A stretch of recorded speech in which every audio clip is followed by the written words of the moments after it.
Hello everyone, in this video we are going to discuss importance of tracheophytes. इससे पहले हमने tracheophytes की land adaptations को discuss किया था। 4 मेजर एडेप्टेशंस के बारे में हमने बात की थी। कौन कौन सी? पहला जो गैमेटेंजिया होता है वो कवर्ड होता है जैकेट सेल्स से। डिटेल में हमने इसे लास्ट वीडियो के अंदर डिस्कस किया था। सेकेंडली, इसका जो एम्ब्रियो होता है वो आर्चिगोनियम के अंदर रिटेन्ड होता है, आर्चिगोनियम के अंदर डेवलप होता है। थर्ड, जो एरियल पार्ट्स यानी कि लीव्स, फ्लावर्स और जो स्टेम होती है वो एक वैक्सी सब्सटेंस वाटर प्रूफ होता है, उससे कवर्ड होती है, उसे क्यूटिन कहते हैं, उस लेयर को क्यूटिकल कहते हैं। इससे फ़ायदा होता है कि वाटर लॉस प्रिवेंट होता है। Fourth and last but not the least कि इनके पास वेस्कुलर बंडल्स होते हैं। ठीक है, तो अब हम बात करेंगे इंपॉर्टेंस ऑफ ट्रैक्योफाइट्स के बारे में। अभी तक हमने सिर्फ सीडलेस ट्रैक्योफाइट्स को कवर किया है, तो हम लोग seedless vascular plants key benefits के बारे में बात करेंगे।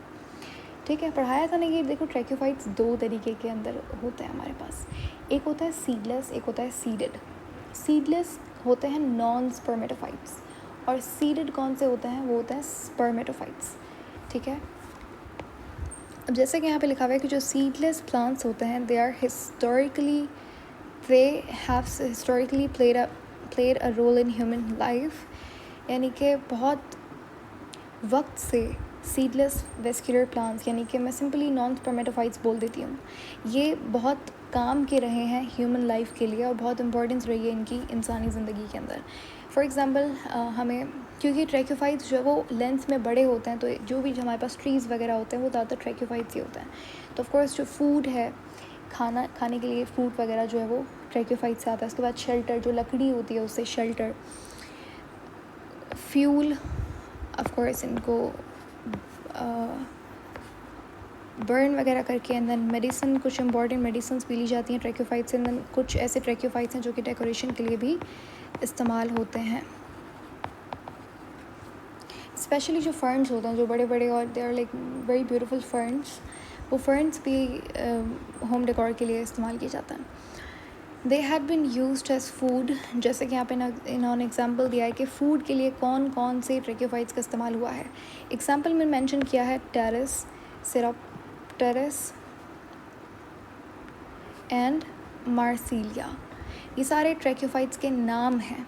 ठीक है, और पॉलीपोडियम ग्लाइकोराइजा, ये सारे के सारे हमारे पास is a part of diet due to sweetness of its rhizome and for treatment to certain disease. अब यहाँ पे कुछ प्लांट्स के ट्रैक्योफाइट्स के नाम दिए हैं जो कि खाने के तौर पर इस्तेमाल होते हैं।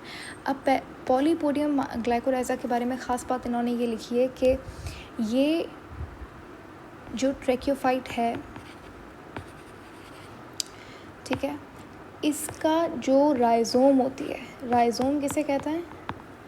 जो अंडरग्राउंड स्टेम होती है उसे राइजोम कहता है। इसकी जो राइजोम होती है वो बहुत मीठी होती है, जिसकी वजह से ये खाने में इस्तेमाल होता है, पॉलीपोडियम ग्लाइकोराइजा। उसके बाद बात आती है कोल की। A major fuel source and contributor to global warming was deposited by the seedless vascular plants for the carboniferous period. इसका मतलब ये है कि यहाँ पे इन्होंने देखो मेंशन किया था फ्यूल भी ट्रैक्योफाइट प्लांट से लिए जाते हैं। अब कैसे? देखो, कार्बोनिफरस एरा, इसका मतलब ये नहीं कि कार्बन से कुछ रिलेटेड है। कार्बोनिफरस एरा बेसिकली एक पर्टिकुलर पीरियड ऑफ टाइम को नाम दिया गया है। कुछ मिलियंस ईयर अगो का ये वक्त था जब हमारे पास एक एवोल्यूशन हो रही थी लाइफ की। तो कार्बोनिफरस एरा देख लीजिएगा आपकी पर्टिकुलरली कितने साल पुराना होता है। तो इट्स अ पीरियड ऑफ, बहुत सारे पीरियड्स रखे गए हैं। ठीक है, जैसे स्टोन एज था, ये बहुत सारी एजेस होती हैं, वैसे कार्बोनिफरस पीरियड उनमें से एक है।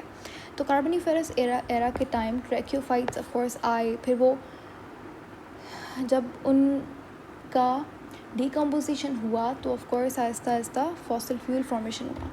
ठीक है, तो इसका मतलब यही है कि जो कोल फॉर्मेशन हुआ वो कार्बोनिफरस एरा के टाइम के ट्रैक्योफाइट्स के डिकम्पोजिशन से हुआ। उसके बाद the water ferns of the genus Azolla harbour. अब यहाँ पे एक फर्न का इन्होंने एग्जांपल दिया है कि ये जो फर्न है वाटर फर्न्स इन्हें कहा जाता है।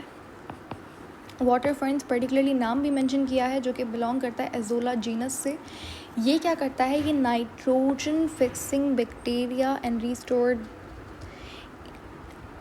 नाइट्रोजन फिक्सिंग साइनोबैक्टीरियाज जो होते हैं उनको ये जगह देता है रहने के लिए अपने रूट्स के अंदर। ठीक है, हार्बर नाइट्रोजन फिक्सिंग साइनोबैक्टीरिया और restore this important nutrient to aquatic habitats. ठीक है, अब मैं आप समझाती हूँ, अब लिखा हुआ क्या है। समझ लीजिए ये पॉन्ड है, ठीक है, ये इस पॉन्ड के अंदर ये फर्न्स ऐसे नहीं दिखते, ऑफ कोर्स फर्न्स कुछ इस तरीके के दिखते हैं। ये हमारे पास वाटर फर्न्स पड़े हुए हैं, ठीक है। इस पानी के अंदर जो भी दूसरे पौधे हैं उनको नाइट्रोजन चाहिए, और पानी के अंदर नाइट्रोजन समझ लीजिए कम है, या फिर बैलेंस करने के लिए ये वाटर फर्न्स क्या करते हैं कि साइनोबैक्टीरिया को इस तरीके से हार्बर करते हैं, यानी कि साइनोबैक्टीरिया को ये आप बोल सकते हो कि साइनोबैक्टीरिया को ये सर्वाइवल के लिए शेल्टर प्रोवाइड करते हैं, ठीक है। और हमें पता है कि जो नाइट्रोजन फिक्सिंग साइनोबैक्टीरिया होता है वो इन रिटर्न क्या करता है, नाइट्रोजन को फिक्स करता है। नाइट्रोजन को फिक्स कैसे करता है, जो नाइट्रोजन होता है वो ऐसे होता है और इसे फिक्स करता है अमोनिया के अंदर, फिर ये अमोनिया जो है वो यूटिलाइज़ कर सकता है ये वाटर फंड्स भी और दूसरे प्लांट्स भी। तो इस तरीके से ये इम्पॉर्टेंट न्यूट्रिएंट्स को वाटर हैबिटाट्स के अंदर वापस लाता है। उसके बाद द राइजोम ऑफ पॉलीपोडियम ग्लाइकोराइजा, ये वही पॉइंट यहाँ पे रिपीट हुआ है कि जो राइजोम होती है पॉलीपोडियम माइकोराइजा की, ठीक है, जिससे लाइकोराइज फर्न भी कहा जाता है, also have medicinal properties and is used as a remedy for sore throat. तो ये जो नाम है याद रखिएगा, ये आपको बस इसमें क्या क्या चीज़ें याद रखनी है। एक तो आपको पॉइंट याद रखना है कि ये फूड शेल्टर वगैरह के लिए इस्तेमाल होता है, पहली बात। दूसरी, वाटर फंड्स को आपको याद रखना है। और थर्ड, आपने यहाँ पे एक पॉइंट याद रखना है, polypodium mycorrhiza, sorry not mycorrhiza, mycorrhiza तो फंजाई होता है, पॉलीपोडियम ग्लाइकोराइजा है, ठीक है। इसकी जो राइजोम होती है वो स्वीट होती है फर्स्ट, एंड सेकंड आपको याद रखना है कि मेडिसिनल यूज़ भी होता है इसका। तो ये था हमारे बेनिफिट्स यानी कि इम्पोर्टेंस।